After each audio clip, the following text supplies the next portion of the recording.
Hello and welcome to the special edition of pre-budget program of DD News, Sabka Budget. As we all know that the budget is one of the major important activities of the Government of India, which determines the direction of business, industry, trade, commerce, agriculture, almost all the sectors. And we all know that it affects each one of us, me, you, everyone. So that is why it is Sabka Budget. And we have come here today in Kolkata, one of the famous academic institutions, Indian Statistical Institute, to have this show from Kolkata on the expectations from the Union Budget 2016. We have with us Professor Abhiroop Sarkar of Indian Statistical Institute. We also have his colleague Professor Shoubhik Roy of Indian Statistical Institute. We have Mr. Anil Vaswani representing the eastern region of CII, and we have also have Mr. Timir Baron Chatterjee representing Bengal Chamber of Commerce and Industries. Welcome to you also. And we have a galaxy of young students of the Indian Statistical Institutes, and we are also joined by the faculty members. At the outset, I must thank the director of the Indian Statistical Institute on behalf of DD News for allowing us to do this program. Thank you. And straightway we come to Professor Abhiroop Sarkar. I would like to request you, sir, to elaborate on the premise of this year's budget. Professor Abhiroop Sarkar, sir. Thank you, Snehashish. Budget, if you just look at it, with a sort of simplistic mind, it's an account of expenditure and income of the government. Now the question arises as to how this statement of income and expenditure reflects important economic activities of the country and gives out important signals. Well, the first thing that would come to one's mind is the question whether there is a balance between income and expenditure. If not, then we are heading for a deficit. Now, let me just spend a few words on the deficit. This year, we all know that the Central Pay Commission is expected to implement its recommendations. So that itself involves a lot of expenditure on the part of the government. And if I'm allowed to interrupt, there is another thing on the public expenditure, which is OROP, one rank, one pay, if it comes this year. So these two will add up. Yes, two will add up. So the government will have to, bear the burden of all these, things that are coming up. And when we talk about expectations, one wonders how the government is going to meet this extra, expenditure. Now, of course, one way to meet it is by increasing taxes, which are not very plausible, given that the government wants to give incentive to the industrial sector. Increasing taxes on a large scale is not very plausible. So, and the other option is borrowing.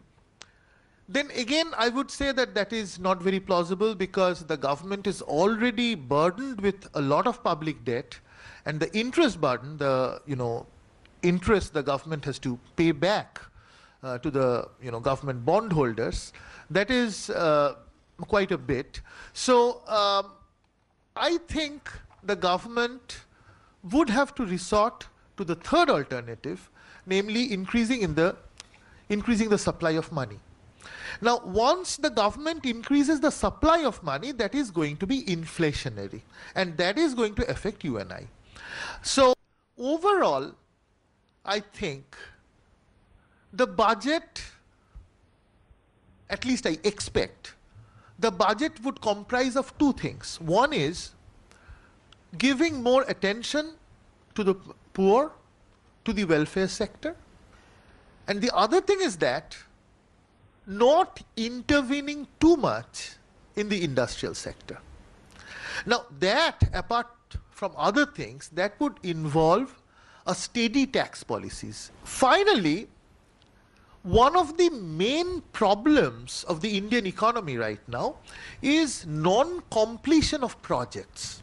If you look at the banks, banks are burdened with huge non-performing assets. And one of the reasons banks have so many non-performing assets is that projects have started but were never completed. And once a project stops, the investor is no longer in a position to pay back the loans. Sir, I will come to you on that score once again, but what you have said rightly is that the strengths will be on social sector, and the ease of business will be maintained so that there's less interference to the industry, because everybody is for industrialization, and there is a little bit of apprehension from your side for inflation. We all know that 60% of our population is related to agriculture, and we have already seen the government's thrust on agriculture, especially the tenant farmers, that they have to be brought under social net, crop insurance, as sir has already said that stress will be there on rural sector. So I would request Professor Shobhik Rai to elaborate on your expectations on the agriculture sector, sir. Hi, thank you very much for this opportunity. So first, let us take a look the last year's budget and its allocation to the agriculture sector. So 25,000 crore rupees was allocated for the infrastructure, and 5,000 crore allocated to the irrigation system, and 8.5 lakh crore is targeted actually to give the credits to the farmers.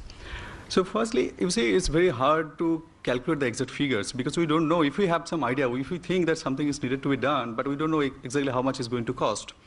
But at least we can immediately expect or estimate that what are the things that need to be done, and we can have some estimate that to what percentage it needs to be increased. For example, if you see till the independence, and I mean it is quite common, we all know that in the agricultural sector we don't have much development. Yeah, we still very much dependent on the natural calamities. So the output of the agriculture sector is very much dependent on the natural calamities, so you don't have a control on that. But we know science now has developed many and dependence on monsoon also. Yeah. So all these natural calamities. I mean, I also call monsoon. That's also I call it some. It's not a calamity, but it's uncertainty. So we have some control on that. So and also science has already developed many machineries, many things which we need to adopt. And for example, first thing, irrigation system. We can do a lot. We can have a lot of control on this by improving our irrigation system. And only 5,000 crore money was given to the irrigation system last year. And I think, again, I'm saying that it's just an estimate. It's very hard to compute the exact figure. I think it should be somewhere around 25,000 crore rupees. It's a very rough calculation. And that is because we need huge improvement in the irrigation in our irrigation system. And also for the infrastructure, if you see, we need a lot of machineries. Agriculture depends a lot on the machineries and fertilizers and all those things. And there too, it is very common for us. We all know that there too, a lot of things can be done. Even the countries abroad, they are doing a lot of things which we don't have. For that also, we need a lot of investments there. And one good thing that is that the 8.5 lakh crore rupees that was targeted to give credits to the farmers. But till now, it is not completely implemented, and that is very much. It is very much important that instead of allocating more money or something, we at least implement this target that 8.5 lakh crore rupees will be given to the farmers. So, given all these things, there is a lot of things that can be done. To improve our agricultural system. So your thrust is on rural and agriculture sector, including the farmers' incentive and the crop insurance and everything. So that will be, the network will be broadened. That is what you are expecting. Thank you, sir. After agriculture, obviously we'll go to industry, and especially as agriculture is a major factor, whole of India and especially in Eastern India. And industry and Eastern India is to be discussed on a different platform, and especially on a startup note, as the government has highlighted this startup units. And let's see what Mr. Anil Vaswani, representing the CII, has to say, especially on industry, particularly on Eastern India, and again, especially on the startups. Mr. Vaswani. Thank you, Snehashish. Well, the first thing is, obviously, we'll start talking about industry. We'll come to the startups in just a minute. The last couple of years, we haven't seen the type of the type of capital investment in infrastructure projects that we were expecting to see. There's a lot of potential, there's a lot of promise, but things have been very slow for the last few years, and that's had an effect on the economy. This is basic Keynesian economics, right? You need to pump more energy into the cycle to get the wheel turning, and the biggest prime mover of that would obviously be government spending, whether it's on rail, whether it's on road, whether it's on irrigation, whether it's on power. These are very critical things that you have to start. So the point is, we know what has to be done. We just haven't seen that much money coming through the pipeline into the field, getting on the ground. And this is what we're hoping, that this budget will kickstart the growth cycle one more time by getting that investment done. So what are some of the things that we would expect to see in this budget, that industry would like to see in this budget, which would ensure that you have sufficient funds to be able to make those plans happen? So first of all, PSU disinvestment. We've started that. We've seen something happening in the last few years. We would like to see that revived and carried through and pushed. You have a lot of money that can be unlocked, a lot of tremendous value that can be unlocked from some PSUs, and this will really boost the government.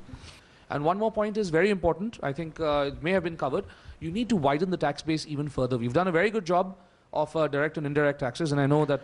yes, Mr. Vaswani, with this cue which you have given regarding the tax base, but definitely, yes, there is a school of thought which saying that there are so many Indians but very little taxpayers. This is a question which will definitely come for discussion, but before we discuss something on the tax, definitely what comes to our mind first is the GST, Goods and Services Tax, whether it is going to happen in this session or what kind of impact this is going to create in this year's budget. We have Mr. Timir Baran Chatterjee, a tax specialist. GST is likely to be implemented. I am not sure whether it will be implemented from 1st April. It is not possible. Probably from 1st October. Or something like that. But one thing is very clear, GST is coming. Now, question is that what is GST? And how it is beneficial to the people like us, to the industries, to the consumers. Today, if you see the tax structure, it's a very complicated tax structure in force. I'm talking about the indirect tax structure. In two ways we collect tax, government collects tax, that is called tax by the central government, taxes by the state governments. Under central government, there are 3 taxes: excise, customs, and service tax. It gives around 14,50,000 crores to the central government, as per 15-16 estimate. States, they have several taxes. VAT is there, sales tax is there, purchase tax is there, entertainment tax is there, amusement tax is there, entry tax is there, octroi is there, electricity duty is there. So several taxes are there. Is it the way of doing business? It cannot be. And each tax has a separate law. Each tax has a separate rules. Each tax has a separate compliances. This way, the industry cannot grow. It is not ease of doing business. We are confused. To ease this, all taxes, both in the central segment and state segments, excepting few ones, will be subsumed, and it will be known as GST. That means you need not to know whether it is a goods or it is a service. This tax will be applicable even if you go to the hotel, even you go to the hospital, even you go for buying any material. Same rate, same classifications. Secondly, today we have one country, different markets. Why? Tax rates are different in different state to state wise. If you go to the Bihar and see the tax rate in cigarette, and if you see the tax rate in cigarette in West Bengal, you will find totally different. So there are 29 states, 29 laws, 29 rules. Under GST, there will be uniform law, so that you know what is the rate of tax. So one country, one market. That is the most important thing. Third, under GST, the tax rate will come down drastically. Chatterjee, in this connection, the implementation of GST, what we have been hearing, the states have been demanding for some kind of support, subsidy. Yeah. And what is your take on this? I'll tell you what is this. Under GST, GST is a consumption-based tax. That means where the goods are consumed, that state will get the revenue. Today, it is a origin-based tax. That means where goods are produced, that state will get the revenue. But under GST, it will be totally changed. So what happens? In India, there are 3 states who are basically origin-based tax, where goods are actually manufactured. That is Maharashtra, Gujarat, and Tamil Nadu. So this origin-based tax revenue will come down. But those are consuming states, like West Bengal, they hardly manufacture anything. If you see what you consume today, you will not find even 10% use which is manufactured in West Bengal. So it's a consuming state. So under GST, these consuming states like Bihar, Odisha, West Bengal, Assam, their revenue will go up to a significant level. You must have seen that although there are political differences in certain states, but those consuming states are supporting GST because they know once GST is introduced, their revenue will go up to a significant level. Today, West Bengal gets revenue only in respect of materials which are originated from West Bengal. But where is the origin? Where is the industry? All materials are coming from Mumbai, Gujarat, Maharashtra, Tamil Nadu. Well, Mr. Chatterjee, with this, we end this first round of our panel experts' expectations from the budgets, and we take a short break. Please stay with us. We have more experts' comments on expectations, and we have the students of Indian Statistical Institute, Kolkata, waiting to share their expectations.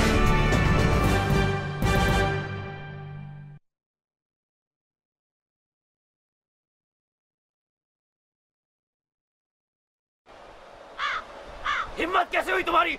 How dare you? क्या किया मैंने? क्या किया? इस सास से इस तरह से बात करती हो? What do you think of yourself? मेरी क्या गलती है? Shut up! Shut up! गलती अब मैं करता हूँ.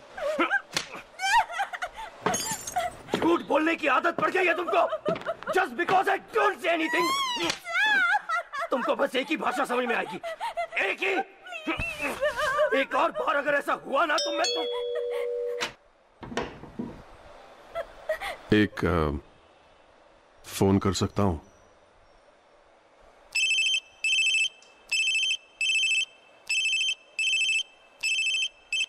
हेलो जी, अब मैंने ही फोन किया था. अपने आसपास हो रही किसी भी तरह की घरेलू हिंसा को रोकिए और उसके खिलाफ आवाज उठाइए.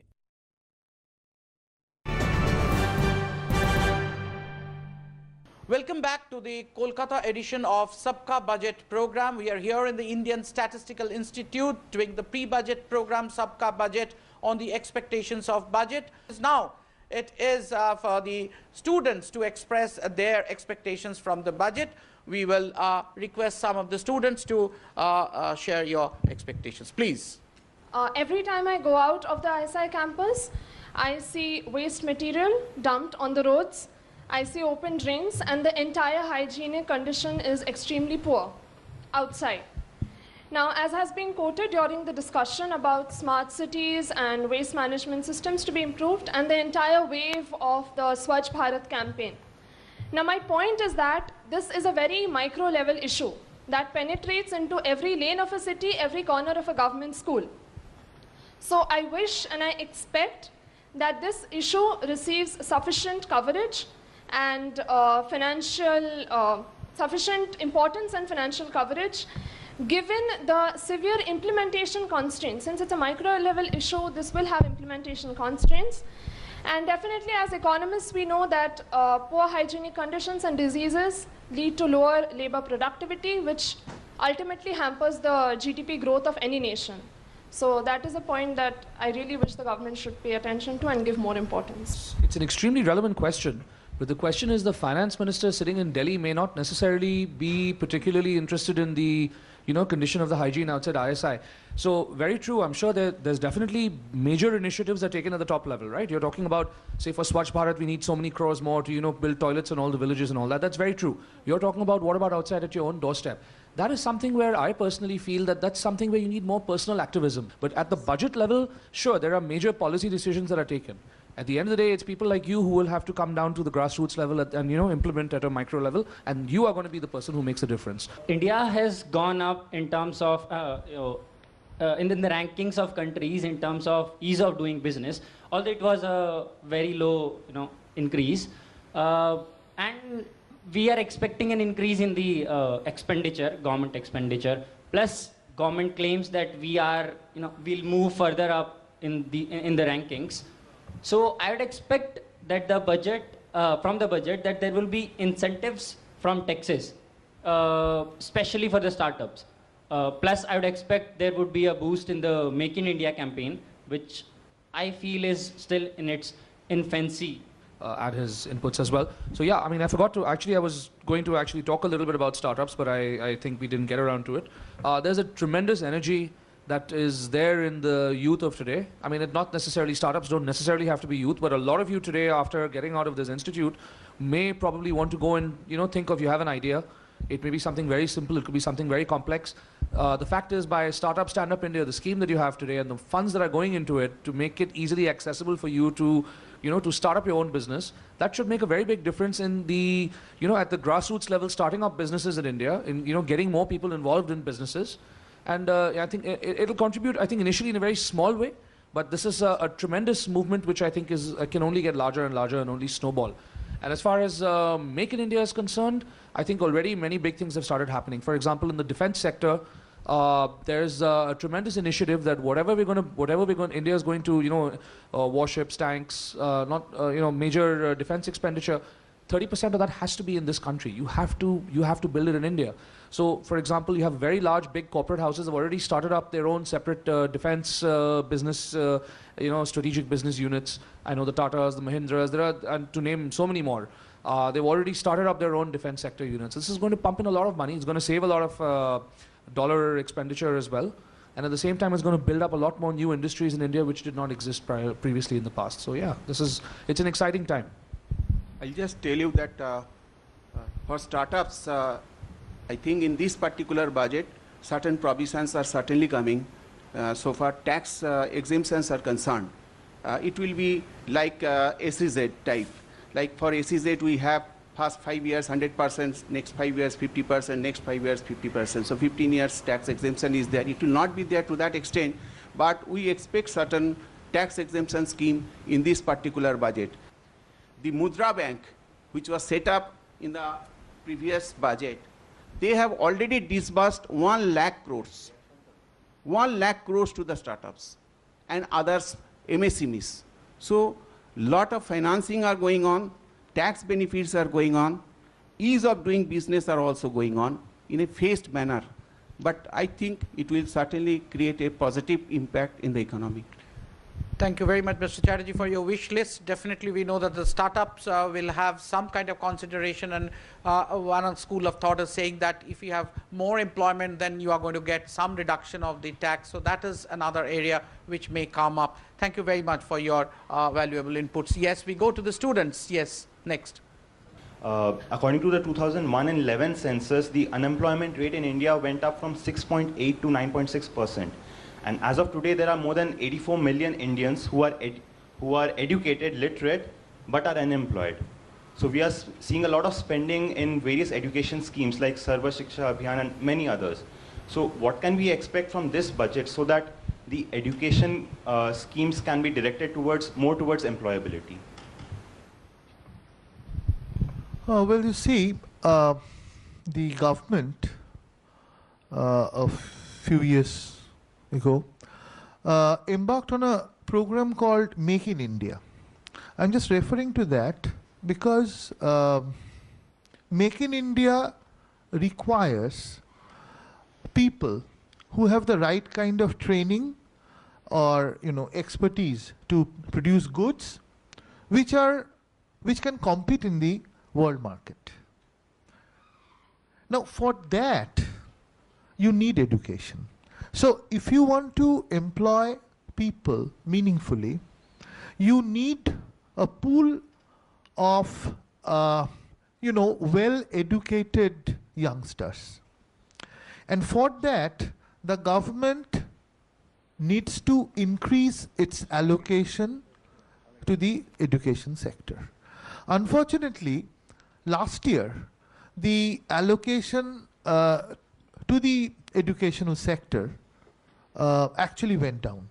So I would very much expect that it increases. Yes, Mr. Vaswani, you would like to add? I just wanted to add on to that there is a distinction between education and employability. They may sound very similar, that education leads to employability, not necessarily. What you need to do is also invest in skill development, right? There's a lot of people out there who may have a basic degree, but there's a certain types of jobs and there's certain types of skills that your basic education will lead you up to a certain level. But what India needs is, certain specific types of skills also to a certain extent. In the villages, for example, you need lots of things. You need taxi drivers, you need car mechanics, you need plumbers, you need, the basic skills. Maybe you don't have so many of what you need. So you're producing a lot of MBAs, you're producing a lot of maybe, statisticians or mathematicians possibly, that's a good thing. But at the same time, you also have to look at the practical employment and the conditions that you need to create to get people with the right skills in the right places. That's very important. You have jobs, they may not necessarily get filled because you don't have the people with the right skills to fill those jobs, even though those people are employed. So it's not a direct answer to your question, it's more of an observation. This is a critical issue. Thank you, Mr. Vaswani, for your observation. And the mantra is the self-employment and entrepreneurship is not only depending on the service. And there are certain skilled jobs which are there, but we don't have people. So thank you. With that, we go to the next question, please. So my question is to the gentleman who talked about the GST bill. Professor Subramanian Swamy, who is a BJP leader, he has proposed an alternative to the GST bill. He said that the government does not need a parliamentary amendment. He could just reduce the excise tax to 21 commodities, and this would achieve any required changes without the bill being passed. I would like to hear your thoughts on this. Thank you for the question. So for tax, so for taxes are concerned, that is all right. But the main intention of the GST, which I expressed to you, or I told you, that the subsume of all taxes and complexity of the indirect taxes will continue. That cannot be reduced. We want ease of doing business. Think about that. There are 17, 18 taxes are in force. 18 taxes, compliances are there. And it is a cost of compliances. Mind that indirect tax is a collection of tax and payment of tax. It is not the job of the company to collect tax and pay to the government. Doing nothing, getting nothing. The job of the company is to basically manufacture and sell and make profit. So today, for compliance itself, we are spending a lot of money. Litigations, compliance complications. So how you can expect FDI will come with such specific laws? And every country, if you go to the developed country, even in Bangladesh also, you will find GST. So the consolidation and the simplification of the tax regime is the mantra of the day. Thank you very much. Thank you very much, sir. We go to the next question. Yes. Sir, from the viewpoint of the government, is it possible that a slight cut in income taxes can be substituted by an increase in environmental taxes? No, income tax is different, environmental taxes are different. Environmental taxes are not there, but it is there in other form. When you get go for taking the environmental clearances, when you do any business or any manufacturing setup, you need to take environmental clearances, pollution control clearances, whatever it may be. So for that particular matter, you need to pay a specific amount of money to the state government or central government, as the case may be. It is not in the form of taxations. But I understand there are some green products and there are some seen products. So it was the proposals that seen products should attract more taxes. Like you know, the cigarette industry suffers a lot of taxes. So that is already there. There are seen materials like alcohol, spirit, drugs, cigarettes, all these things, for which heavy amount of taxes are in force. And that is why you will find that cigarette consumption is coming down by 3 to 4% every year. So that is already there. Income tax is totally different. Income tax rate will not come down, as I have told you, excepting the corporates, which we expect that corporate tax rate will come down. Because it has been seen that if you have a reduced rate of tax, compliances are more, collections are more. Today, income tax collections is around 7,98,000 crores. And indirect tax is 6,50,000 crores, which makes to 14,50,000 crores only from the tax revenue. And 2 crore 22 lakhs we get from the non-tax revenue, which makes to 16.50 lakhs crores is the total tax revenue. That will be there, and there will be certain changes. Hi, sir, my question is regarding bullet train project. Sir, I know, we all know that in all the countries where bullet trains are running, they all are in loss. But is it not the better option that we reduce the taxes on air flight tickets? And as we all know that flight tickets are so costly because there are a high tax on those. And if we reduce the taxes on flight tickets, then the flight tickets will be low cost, will be available on low cost, and in this way we will expand airways network. And this. Well, can I answer a little bit of that if it's okay? You've got a couple of points. Yeah, I agree. I mean, in this country right now, you've got so many basic problems to solve that, building an expensive bullet train connection between city A and city B, which is going to take up, I don't know how many thousand crores, may not be the correct, correct use of your funds when you have so many other pressing problems: basic education, free education for all, basic sanitation, basic, so many basic infrastructure which is still a long way from being perfect. So I do agree with you partly that, I mean, not partly, I think I do agree with you that, I mean, this is more of a, glory project, that you want to do it just because, you have to show it to the world that we can do it. It may not necessarily be the best thing to do, and I'm sure we have economists here who will be able to highlight that better. The other point is, though, however, that when you have a tax on, say, airline tickets, for example, which is what you mentioned, right? That tax is being used for a purpose. It's actually like an airport, part of it is an airport development tax, which is actually being used to fund the growth of new airports, which will make a more resilient and robust airline, airport network across the country. So the tax is not being just, taxed for the fun of it. It's not that they just want to make you pay more for your tickets. They want more people to fly. Sometimes you have a lot of uneconomical routes, for example, in the northeast or something, or even certain rural, smaller towns and cities where you need to connect them. But, so those have to be subsidized to a certain extent, and that's what your tax is partly paying for, subsidizing and making those routes viable. I think, Mr. Aswani, it's the connectivity which is the main concern. It's whether you surface or you're flying as a time and connectivity. That's the ease of business, and, the people want to go faster. Yes. My question is regarding the research, the R&D budget. Like, I think the government fixed some budget for the research and development. So now, how the government is thinking about a need-based research that the Western countries are thinking about? I'm not in favor of regulating research, frankly speaking. If you look at the history of scientific research, the person who is doing the research has some fundamental questions. He or she just wanted to answer those questions. He or she didn't have any, usefulness, within quotes, of his research in mind. But later on, it turned out that these fundamental researches led to tremendous innovations, which had implications for our everyday life. So as far as research is concerned, I'm all in favor of giving full freedom to the scientist. You can't dictate the scientist what to, research on. Of course, you could, in a very, restricted way, you could tell a scientist to, find out the implications of what is already known. But if you are really wanting to put emphasis on research, I think you should put, you should give the scientist full freedom. Sir, I just want to add one thing, that corporates are to take a pivotal role in the areas of research activities.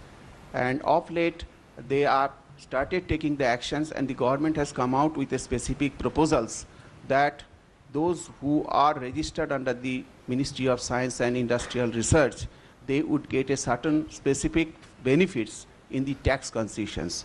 So by and large, all major companies, including the foreign companies, have taken necessary approval from the Research and Development Department of the Ministry of Science and Industrial Research for this particular purpose. So I think, Mr. Chatterjee, you are mentioning to that section which gives 125% tax. Now it is 200%. 200% tax exemption for research and development. 35 to yes, LB section. 35 to LB. Yes. You have a question? I have a question about the recent trend of the oil price reducing, but the government imposing the import tax. For it is my question that government is imposing the import tax as a whole. Whenever we purchasing the crude oil, the government should need to segregate it or separate it, this imposing of the import tax for poorer and the richest person. I think the government should need to separate this tax, particularly import tax. Actually, the farmers, those who are using the diesel in the farm area, they should need to more and more less price than the imposing the imported tax. So, what about your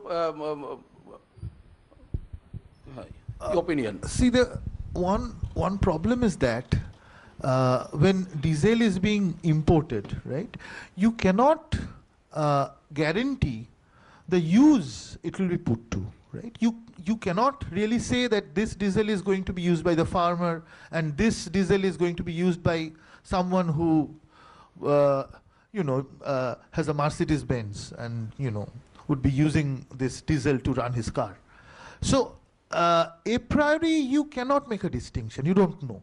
So a better scheme would be to give a subsidy to the farmer. You have a uniform price of import when you import it, and then you give a subsidy to the farmer. That would be a better way of targeting. But exactly, sir, what you have said is that whoever is the more needy gets the more subsidy, and whoever can afford and get the market prices. Thank you for your input, sir. You wanted to ask a question? So my question or query is like that, whether the government is going to increase the budget allocation for health and... Okay, thanks for the question. Let us come to health sector first. So let us take a look at the last year's budget. So government has proposed 5 AIIMS, All Indian Institute of Medical Sciences, in Bihar, Assam, Tamil Nadu, Himachal Pradesh and Punjab, I think.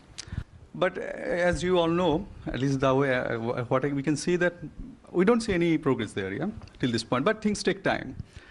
Okay, we can expect one such institute in West Bengal, but even before that, the money government already has spent on this health sector is, to my estimate, is already sufficient.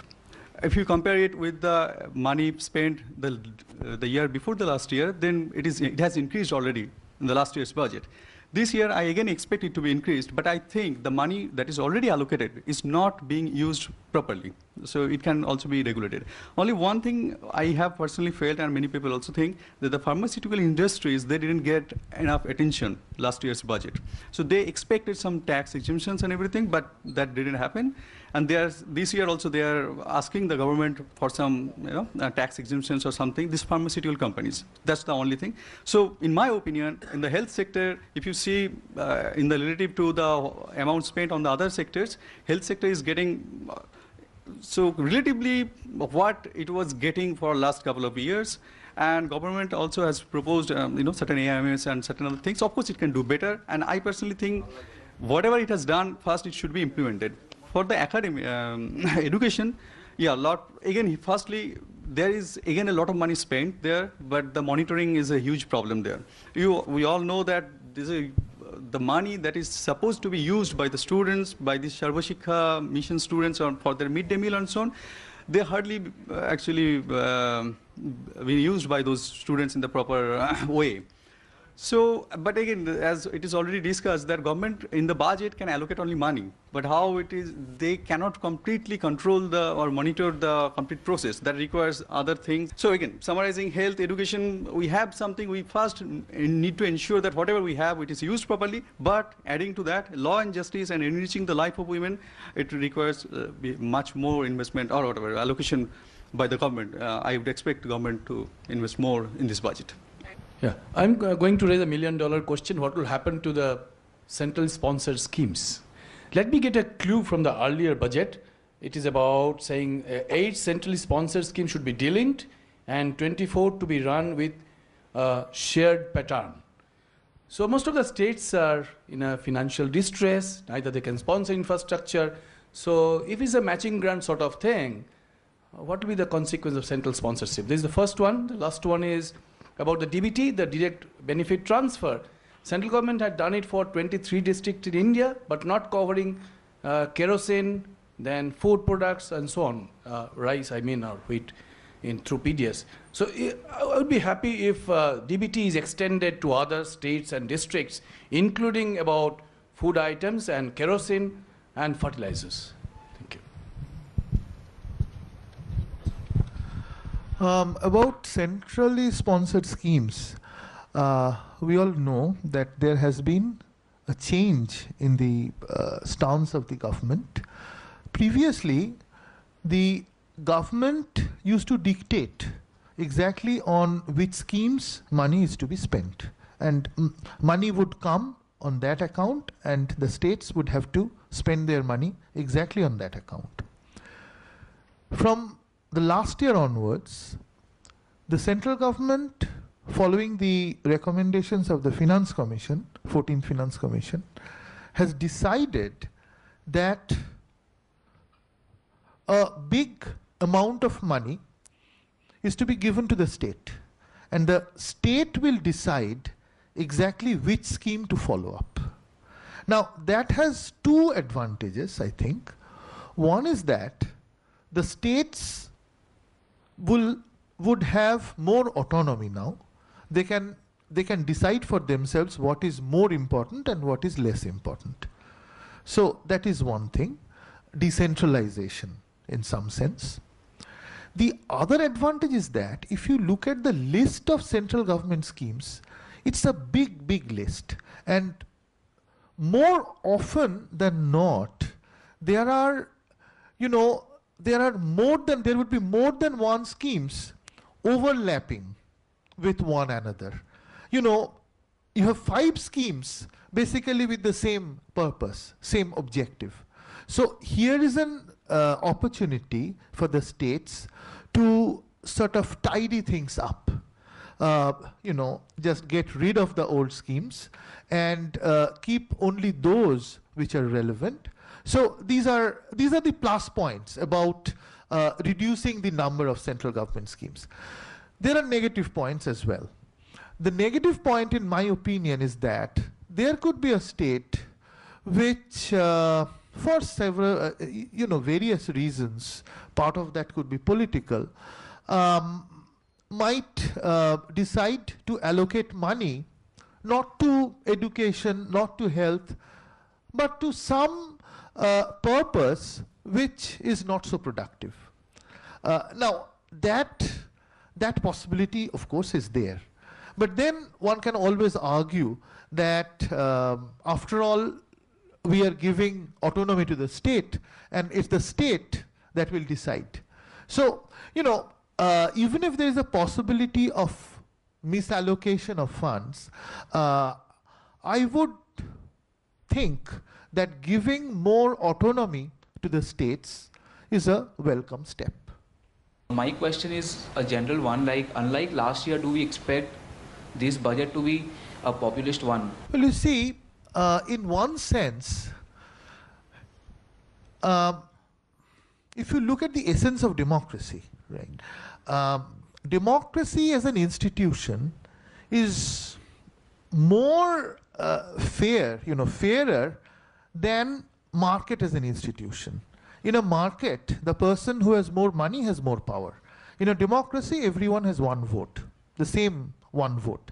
So when the government faces the possibility of facing another election, the government has to be populist. Now, question is, there is a pejorative, use of the term populist. I would say, I wouldn't use the term populist. I would say that the government has to think about the people, majority of the people, while, thinking about its budget. So, yes, political considerations are there, but in a democracy, it's the political considerations that would drive the government to take up policies for the poor, which is not such a bad thing, in my opinion. Thank you very much, sir. We have heard our experts. We have seen and heard the questions and the reactions of our experts. So at this point, we take a short break. Please stay tuned at the Kolkata edition program of Sabka Budget. That is the pre-budget program of DD News. We'll come back to you with the wish lists of the experts.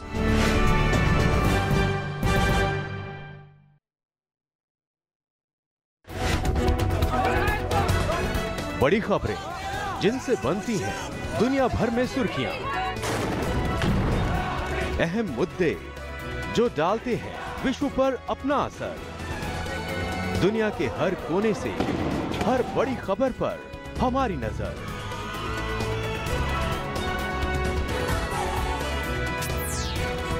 खबर दुनिया की सिर्फ DD news पर।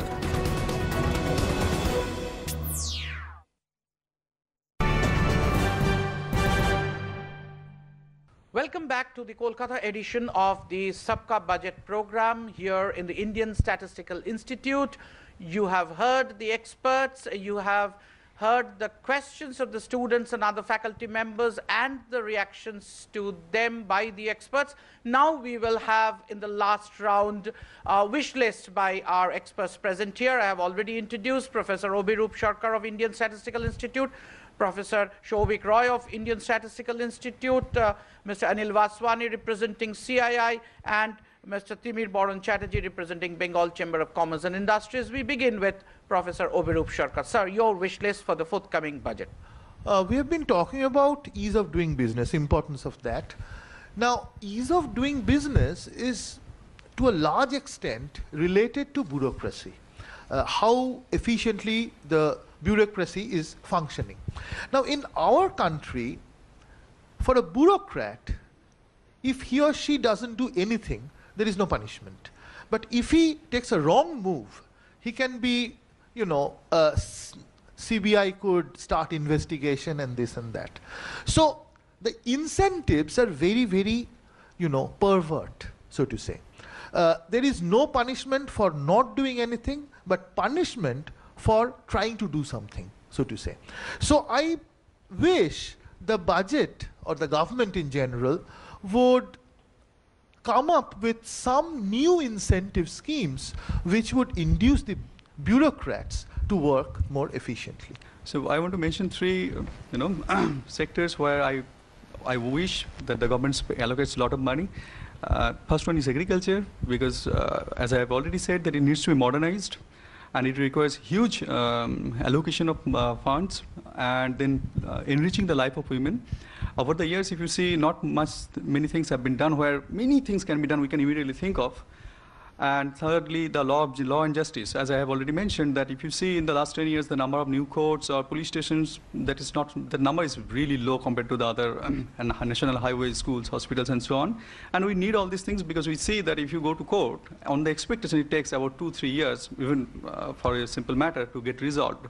So I just wish that government spends enough amount of money, balancing other things, to these three sectors so that these things get better and better. Mr. Vaswani, please. Thank you, Ashish.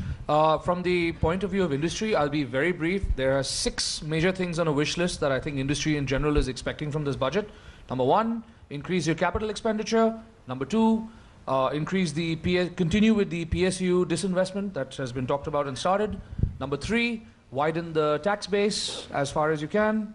Number 4, reduce the corporate tax from 30 down to a roadmap of say 25% or 22% or wherever it has to go.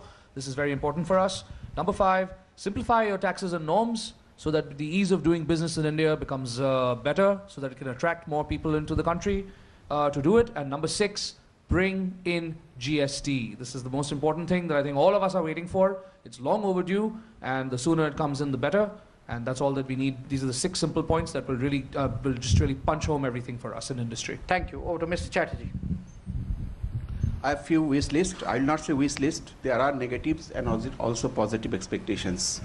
I will start with the positive expectations in the direct tax front. Today, SEZs are likely to pay minimum alternate tax. Although law says that SEZs are eligible to get 5 years, 5 years, and 5 years tax exemptions. So, because of the export problem, you know that export has reduced significantly. This December month, export was 26 billion, December 14, and in December 15, it is 22 billion. So, to give thrust on the exports, I expect that the tax of MAT, minimum alternate tax on SEZ, will be withdrawn. Then I expect that individual tax rate will not be changed, but there will be certain benefits on medical expenses. Today the exemption limit is 15,000. We expect that it will be increased to 20,000 rupees. Corporate tax rate, as I have told you, it is expected to be reduced by 2.5%, that is 27.5%. And the export related benefits today, there is nothing by the domestic tariff area units. All benefits have been withdrawn. Now exports are very important. You must have seen trade gap has increased manifold. So therefore, to boost exports, certain income tax exemption benefits are expected. In the indirect tax front, we expect that the service tax exemption limit of 10 lakhs will be increased to 20 lakhs. That is our, so therefore many service sectors will come out from the net of the service tax. And then in the indirect, in the negative area, which I am expecting today, because the tax law of indirect tax has to align with the GST, and the GST exemption limit is 20 lakhs maximum. But in case of excise, the exemption limit is 1 crore 50 lakhs. So in this budget, I am expecting that the excise exemption of 1 crore 50 lakhs will be reduced to a significant level, so that once GST is introduced, there will not be much problem. I think with this note of what GST can do for all of us, we need to conclude our program. Thank you very much for sharing your expectations from the budget, our panel of experts, and especially to the students and the members of the faculty of the Indian Statistical Institute, Kolkata, for sharing your expectations. Thank you very much. I must thank Professor Shanghumitra Bandyopadhyay, the director of this institute, and Professor Pradipto Bandyopadhyay, the dean, for encouragement and allowing us to hold this session of this program in the Indian Statistical Institute in Kolkata. Thank you very much. Namaskar.